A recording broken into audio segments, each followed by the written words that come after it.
Pria ini menemukan harta karun itu. Tapi dia belum pulih. Di sebelahnya tiba-tiba muncul banyak lampu minyak emas, melayang di udara. Dia hendak menangkap satu, tetapi begitu dia menyentuhnya, itu menghilang. Dia mencoba lagi.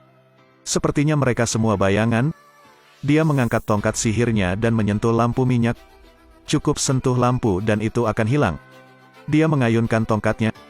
Tak lama, lampu di depan mereka semua menghilang. Hanya tersisa satu lampu. Dia meletakkan tongkatnya dan mencoba menyentuhnya dengan tangannya. Kali ini dia mendapatkan lampu asli.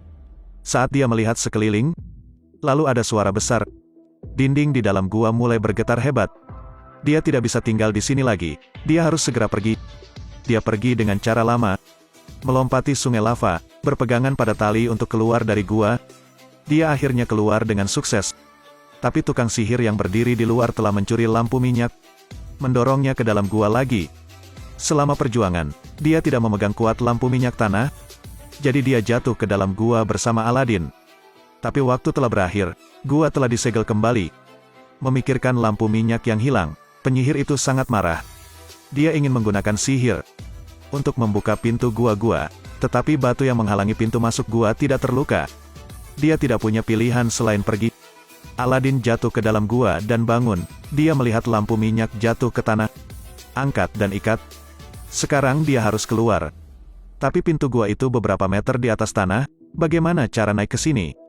Lihat pecahan batu dan potongan kayu di tanah. Dia menemukan cara untuk membuat perangkat lepas landas.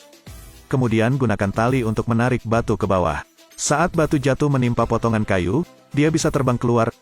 Saat itu, teman-temannya juga datang, menanyakan apakah dia sudah memanen sesuatu. Dia mengeluarkan lampu minyak tanah. Melihat lampu itu sangat kotor, dia menggunakan bajunya untuk membersihkannya. Aladin menyeka lampu, dan tiba-tiba keluar asap hijau. Jin yang terperangkap di lampu selama lebih dari 1000 tahun muncul. Aladin dan yang lainnya terheran-heran, menatap Jin tanpa berani berkata apa-apa. Jin memberitahu Aladin bahwa dia dapat memenuhi semua keinginannya. Dan tidak ada batasan berapa kali. Aladin mengatakan semua orang belum makan selama berhari-hari. Mereka menginginkan makanan yang lezat. Jenny merasa keinginan ini terlalu sederhana. Mengayunkan tangan makanan yang berbalik ke tanah. Aladin sangat senang melihat itu. Jin bertanya apakah dia punya keinginan lain. Dia telah dikurung selama lebih dari 1000 tahun, jadi dia sangat ingin bekerja. Karena Jin bertanya demikian, Aladin menceritakan sebuah rahasia. Dia mencintai putri kerajaan, tapi dia sangat rendah sehingga dia tidak berani mengatakannya. Tidak perlu baginya untuk berharap kali ini. Dan dia akan memenuhi keinginan ini. Ingin mendapatkan cinta sang putri. Harus memiliki identitas yang jelas.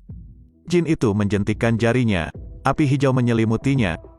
Dia sudah memiliki identitasnya. Jin ingin dia menjadi seorang pangeran. Dan dia selalu takjub.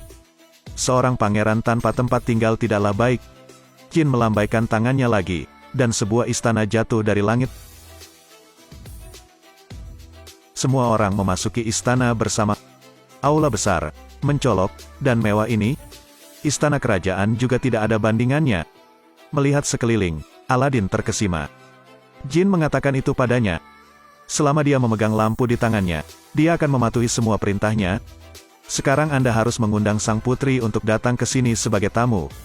Dengan begitu dia akan segera merawatmu. Saat menerima undangan tersebut, sang putri juga sangat terkejut. Karena baik dia maupun dukun itu tidak mengenal istana manapun. Pangeran lain muncul. Membaca undangan tulusnya, dia langsung setuju. Ketika dia dan penyihir itu memasuki aula besar, mereka tercengang. Istana kerajaan tidak sebanding. Sang putri menunggu untuk melihat siapa pemilik semua ini. Saat itu, kembang api tiba-tiba muncul di kubah aula. Putri merasa sangat menarik.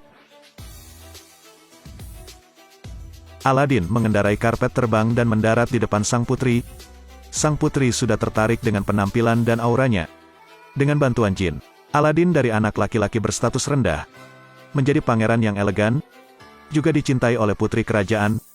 Mereka jatuh cinta pada pandangan pertama. Tapi teman-temannya sudah terlihat oleh penyihir itu.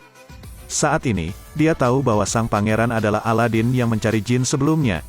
Ketika Aladin dan sang putri sedang berbicara, jadi penyihir itu menggunakan sihir. Ikat dua orang ke pohon. Kemudian dia mengambil lampu ajaib. Menggosok beberapa kali, jin itu muncul lagi. Penyihir itu menyuruh jin untuk membuat istana Aladin menjadi miliknya. Ambil semua milik Aladin. Dia mengambil jin dan sang putri dan menghilang bersamanya. Aladin kembali menjadi manusia normal. Dia ingin menyerah tetapi teman-temannya mendorongnya. Mereka memutuskan untuk mengambil kembali lampu itu. Namun dalam perjalanan, mereka menemui badai salju. Beberapa orang hanyut. Ketika mereka sampai di istana, hanya Aladin dan seorang temannya yang tersisa. Di istana ini, mereka bertemu dengan sang putri yang ingin melarikan diri. Ternyata penyihir itu ingin menikahinya. Ketika ketiganya dalam pelarian, para penjaga menemukan mereka. Mereka membawa mereka bertiga ke hadapan penyihir. Untuk menghukum Aladin, dia menikahi sang putri tepat di hadapannya. Kemudian suruh jin untuk berubah menjadi naga bernapas api yang memakan Aladin. Karena menyelamatkan Aladin, temannya disemprot api oleh naga, selalu berubah menjadi abu. Pada saat ini, seekor burung kecil terbang. Itu memberitahu Aladin bahwa dia adalah jin. Dan katakan padanya titik lemah naga itu. Aladin mengambil kesempatan untuk meluncurkan tombak, menusuk matanya. Jadi itu benar-benar menyusut. Kemudian Aladin berlari di belakang wizard, ambil gelangnya dan kenakan. Dia memerintahkan jin untuk menghancurkan Aladin. Tapi saat jin beraksi, gelang yang lain mendorong kembali sihirnya. Penyihir itu sangat bingung sehingga lampunya jatuh dari sakunya. Aladin dengan cepat memecahkan lampu. Lampu pecah, istana menghilang. Semua orang muncul kembali di gunung terpencil. Secara kebetulan, embusan angin bertiup, menjatuhkan penyihir itu ke tanah. Ketika Aladin bangun, dia sudah berada di tempat tidur. Di sebelahnya adalah seorang putri. Jin juga muncul di depannya. Lampunya rusak, dia bebas. Untuk berterima kasih kepada Aladin, dia berharap dia dan sang putri akan hidup bahagia selamanya. Film berakhir di sini. Sampai ketemu lagi.